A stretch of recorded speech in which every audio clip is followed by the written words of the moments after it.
Bismillahirrahmanirrahim.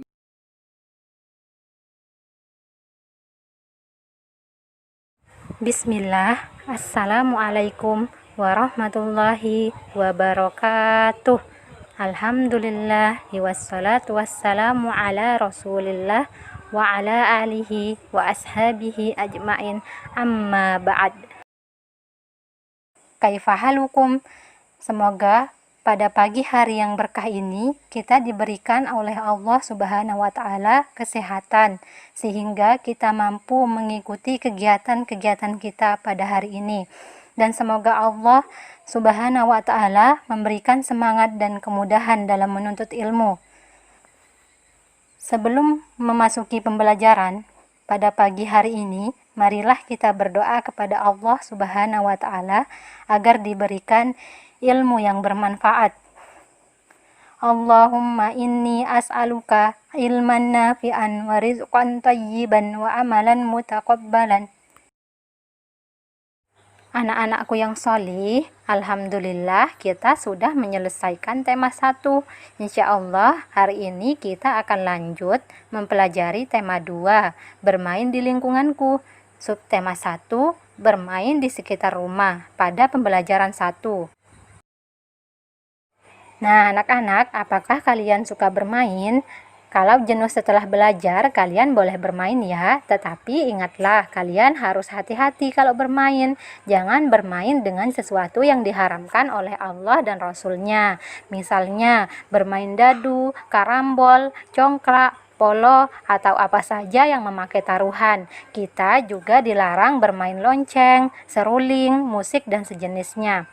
Dan jangan pula kalian bermain dengan sesuatu yang berbahaya seperti memakai benda tajam seperti pisau, golok, gunting, dan lainnya. Kalau kebetulan kena, bisa berbahaya bagi orang lain dan kita mendapat dosa.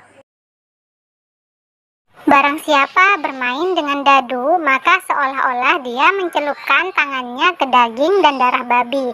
Hadis riwayat Muslim. Lonceng adalah seruling setan. Hadis riwayat Ahmad dan Ibnu Hibban. Jadi, kita tidak boleh ya bermain dengan sesuatu yang diharamkan oleh Allah dan Rasul-Nya ya anak-anak. Bermain adalah kegiatan yang sangat menyenangkan. Dengan bermain kita dapat memperoleh banyak kawan. Tetapi tentu saja bermain harus mengenal waktu. Jangan sampai kita terus-terusan bermain sampai lupa waktu. Nah, selanjutnya Ustazah akan membacakan cerita di halaman 52 buku tematik Luqmanul Hakim. Aku mempunyai adik. Adikku bernama Ahmad. Ahmad suka bermain mobil-mobilan. Mainan Ahmad ada 3 macam. Ada mobil, kereta api, dan truk. Aku suka bermain masak-masakan. Mainan masak-masakan dibelikan oleh Umi. Mainanku disimpan di keranjang. Ada kompor, panci, piring, dan sendok. Setelah bermain, aku merapikannya. Tidak lupa membersihkan sampah yang ada. Ruangan menjadi bersih dan rapi.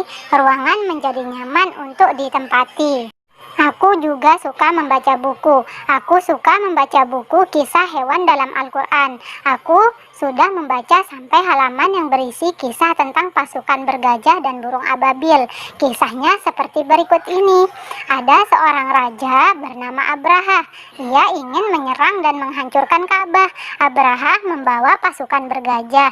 Ada satu gajah yang terbesar bernama Mahmud. Dengan sombongnya Abraha menuju ke Mekah.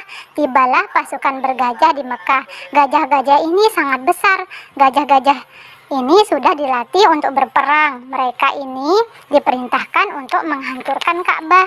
Allah adalah penjaga Ka'bah. Allah memerintahkan gajah-gajah agar tidak menuruti perintah Abraha.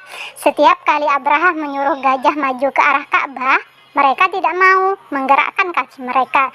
Tiba-tiba langit tampak gelap. Langit dihiasi bayangan hitam. Ternyata bayangan hitam itu adalah burung. Itulah burung ababil.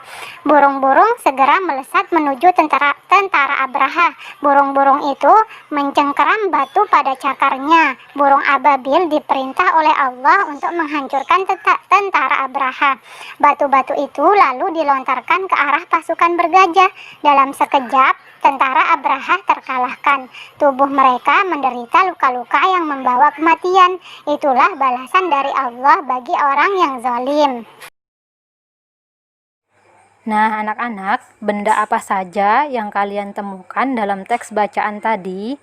Nah, dalam cerita tadi terdapat beberapa benda, di antaranya mobil-mobilan, kereta api, truk, kompor, panci, piring, dan sendok.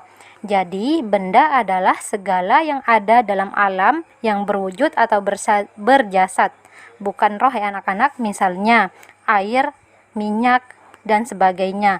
Masing-masing benda memiliki bentuk yang berbeda-beda ya anak-anak. Misalnya piring.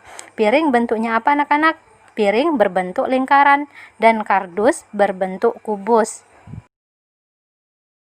Nah, selanjutnya anak-anak, kita akan mengamati keterangan tentang perkalian. Beni membuat 2 buah perahu kertas. Tiur juga membuat 2 buah perahu kertas. Kemudian ayah juga membuat 2 perahu kertas.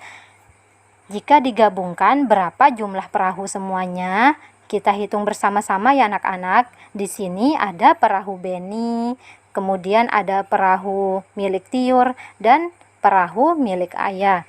Nah, jika digabungkan maka bisa dijumlahkan, yaitu 2 ditambah 2 ditambah 2 sama dengan perahunya ada 6. Karena ada penjumlahan yang angkanya sama, yaitu 2 ditambah 2 ditambah 2. Nah, anak-anak, maka dapat ditulis 3 dikali 2. Nah, anak-anak, kenapa ditulis 3 dikali 2? Karena di sini terdapat 3 kotak. Lalu kita tulis 3 di depannya. Kemudian masing-masing kotak terdapat atau berisi 2 perahu. Lalu kita tulis 2 di sini. Jadi 3 dikali 2 hasilnya adalah jumlah seluruh perahu yang ada sama dengan 6.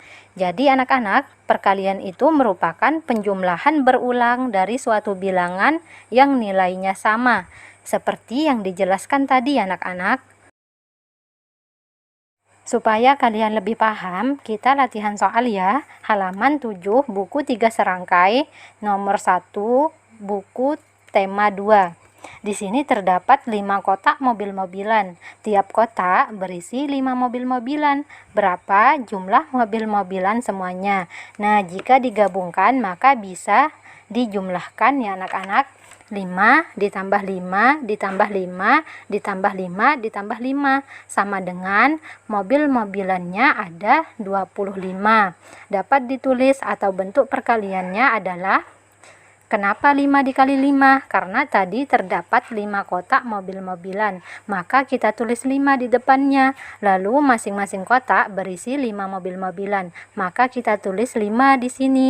Jadi 5 dikali 5 hasilnya adalah jumlah semua mobil-mobilan yang ada di semua kotak sama dengan 25.